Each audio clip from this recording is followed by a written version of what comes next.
Welcome back to our channel.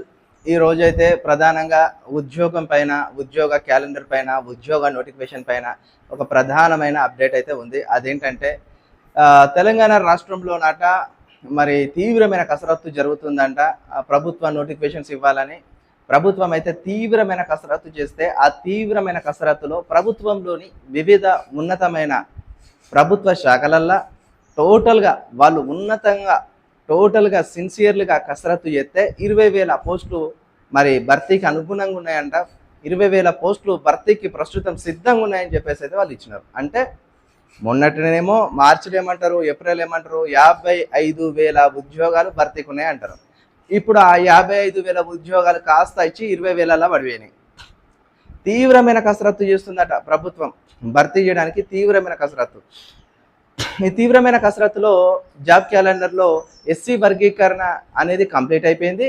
ఇక notifications ఇవ్వండి అని చెప్పేసి ప్రభుత్వంలోని రిక్రూట్మెంట్ ఏజెన్సీలు ఉంటాయి. ఇప్పుడు పోలీస్ రిక్రూట్మెంట్ ఏజెన్సీ, వైద్య ఆరోగ్య శాఖ రిక్రూట్మెంట్ ఏజెన్సీ, అదేవిధంగా మనకు టీజీపీఎస్సి, అదేవిధంగా స్కూల్ ఎడ్యుకేషన్ అదే డిఎస్సి, ఆ విధంగా అన్నీ ఉన్నాయి అని చెప్పేసి వాళ్ళు చెప్పడం జరుగుతుంది. మెయిన్గా రిక్రూట్మెంట్లో ఎక్కువగా 10,000 పోస్టులాట ఎక్కువగా ఉన్నాయి వైద్య ఆరోగ్య శాఖలో. అదే విధముగా ఈ యొక్క ఆర్టీసీలో ఇవి కొద్దిగా ఎక్కువగా ఉన్నాయని చెప్పేసి మనకి ఈరోజు వచ్చిన ప్రధానమైన సోర్సు ద్వారా అయితే తెలుస్తుంది. ఇందులో ప్రధానంగా ఈ 20,000 నోటిఫికేషన్లో డిఎస్సి ఉందంట, పోలీస్ కానిస్టేబుల్ ఉందంట, అదే విధంగా గ్రూప్స్ ఉన్నాయంట, అసిస్టెంట్ ఎగ్జిక్యూటివ్ ఇంజనీర్ పోస్టులు ఉన్నాయంట, అదేవిధంగా ఎస్ఐ పోలీసు, అదేవిధంగా ఇంకోటి DSC and RTC and JLM junior linemen ఉద్యోగాలు, తదితర ఉద్యోగాలన్నీ ఉన్నాయని చెప్పే ప్రయత్నం అయితే ఈ రోజటి ఒక సోర్సు ద్వారా మనకైతే తెలుస్తూ ఉన్నది.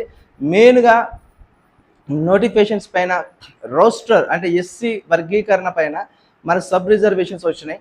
అంటే రోస్టర్ విధానం కూడా తేలింది. ఆ రోస్టర్ విధానంకి అనుగుణంగానే నోటిఫికేషన్లో ఇప్పుడు ఉద్యోగాల భర్తీ జరగబోతుందని చెప్పేసి వాళ్ళైతే తెలియజేసే ప్రయత్నం అయితే చేసిండ్రు.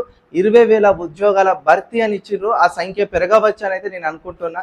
20,000 అంటే 20,000 బరాబర్ అనేది ఉండదు, పెరగవచ్చు తగ్గవచ్చు అని అయితే నేను అనుకుంటున్నా. ఎందుకంటే ఈ 20,000లోనే పోలీస్ కానిస్టేబుల్ ఒక 12,000 వేసుకోండి, అదేవిధంగా డిఎస్సి ఒక 5,000 వేసుకోండి, అదేవిధంగా మనకు అంగన్వాడీ పోస్టులు ఒక 14,000 వేసుకోండి.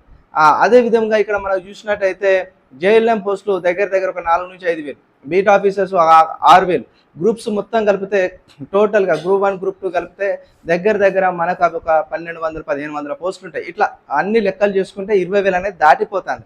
అయితే నేను ఏం చెప్తానంటే 20,000 అనేది వాళ్ళు గుర్తించిన పోస్టులు, ఇంకెక్కువగా గుర్తిస్తారు కావచ్చు. ఈ 2024-25 సంవత్సరానికి జాబ్ క్యాలెండర్లో 20,000 పోస్టులు భర్తీకి సిద్ధంగా ఉన్నాయని చెప్పే ప్రయత్నం అయితే చేశారు. అదేవిధంగా ఈ 20,000 పోస్టుల్లో రిక్రూట్మెంట్ జరిగితే ఏ ఒక్క పోస్టు బ్యాక్లాగ్లోకి వెళ్లకుండా, అంటే ఇప్పుడు గ్రూప్ 4 బ్యాక్లాగ్ మిగిలిపోయినాయి కదా, అట్లా మిగిలిపోకుండా ఈ 20,000 పోస్టులు అన్నిటి పూర్తి స్థాయిలో రిక్రూట్మెంట్లో నియామకాలు చేస్తాం, ఎక్కడ కూడా బ్యాక్లాగ్ మిగిలిపోకుండా చూసుకుంటాం అని చెప్పే ప్రయత్నం అయితే ఇప్పుడు జరిగింది. ఇంకోటి ఏంటంటే సుప్రీంకోర్టుకు పిటిషన్లు దాఖలు చేసిన గ్రూప్ 1 అభ్యర్థులపైన సుప్రీంకోర్టు అయితే కాస్త సీరియస్ అయింది. మీరు ఒకే అంశంపై పదే కోర్టుకు రావడం, పదే అదే విషయాన్ని పట్టుకొని మా ముందట మీరు అప్పీల్ చేయడం అనేది కరెక్ట్ కాదు. ఈ విధంగా మీరు వస్తే మట్టుకైతే మీ మీద మేము జరిమానా విధించే అవకాశం ఉన్నది, కాబట్టి జాగ్రత్త అని హెచ్చరించింది.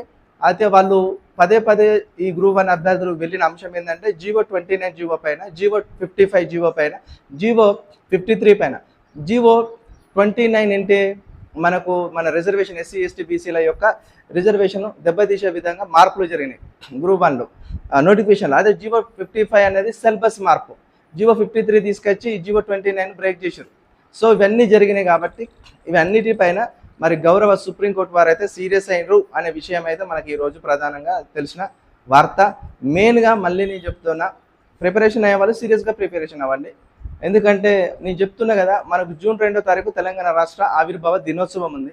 ఈ జూన్ 2వ తారీఖు తెలంగాణ రాష్ట్ర ఆవిర్భావ దినోత్సవం నాడు ఖచ్చితంగా ప్రభుత్వము ఆనవాయితీగా 1-2-3 నోటిఫికేషన్లు అయినా ప్రకటించే అవకాశం ఉన్నది. ఒక ఆనవాయితీ, ఎందుకంటే శుభ సందర్భం.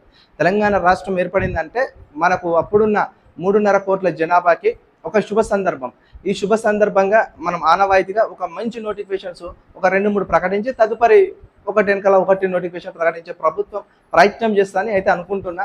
మెయిన్గా ఈ జూన్ 2వ తారీఖు నుండి రెవెన్యూ ఉద్యోగులు అంటే జీపీఓలు అమల్లోకి ఆ ఉద్యోగాలు వస్తాయి. అదేవిధంగా వీళ్ళందరికీ మే 25న ఎగ్జామ్ పెడితే వీళ్ళందరినీ జూన్ 2వ తారీఖున జీపీఓలు అందరినీ తీసుకొని భూభారతిలో భాగంగా వాళ్ళ సేవలు ఉపయోగించుకుంటారని కూడా ఒక ప్రధానమైన అప్డేట్ అయితే ఈరోజు రావడం జరిగింది. ఆల్రెడీ మనకు అన్ని జిల్లాలలో ఈ యొక్క జీపీఓల పూర్వ విఆర్ఏల ఉద్యోగాల సంబంధించిన పరీక్ష, జీపీఓ పరీక్ష కలెక్టర్ల ఆధ్వర్యంలో అన్ని ఏర్పాట్లు కూడా జరిగిపోయినాయంట. ఇక ఎగ్జామ్ జరగడమే ఆనవాయితీ. ఎగ్జామ్ జరిగిందంటే ఎమ్మటే వాళ్ళను టోటల్గా ఎవరైతే ఎగ్జామ్ రాసినో వాళ్ళందరికీ ఉద్యోగాలు ఇస్తారు. వాళ్ళందరూ జీపీఓలుగా విధులలో తీసుకుంటారు. మిగిలిన రిమైనింగ్ పోస్టుల పైన మనకు జూన్ 2వ తారీఖు తర్వాత లేదా జూన్ 5-6 తారీఖు తర్వాత మనకు దానిపైన క్లారిటీ వచ్చే అవకాశం అవుతుంది. మెయిన్గా వీడియో నచ్చినట్టయితే లైక్ చేయండి, కామెంట్ చేయండి, సబ్స్క్రైబ్ చేయడం మాత్రం మర్చిపోకండి. సైనింగ్ ఆఫ్ మీ చిల్కా ప్రశాంత్.